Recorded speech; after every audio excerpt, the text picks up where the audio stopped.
آقا ببین، نه نمیخواد، همینو بزن. ببین برای نصب اینا سبدا این پارچه را اینجوری میکشن روی سبد به همین راحتی. ببینی کشیدش. آفرین.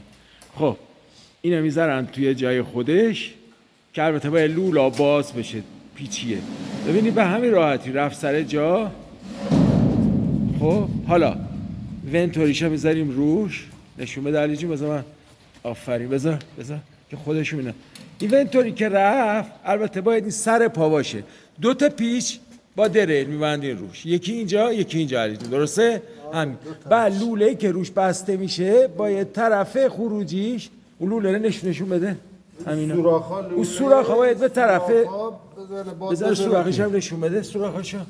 آفرین. این سوراخ‌هایی که باد میاد باید دقیقاً روی خود این قرار بگیره. بعد همش همین جوره. به همین اگه ما اینا رو اینجا نصب کنیم همه نابود میشه تا بیاد برسه تو رو. تمام اینا 1 ساعت کار داره بستنش. دست درد نکنه.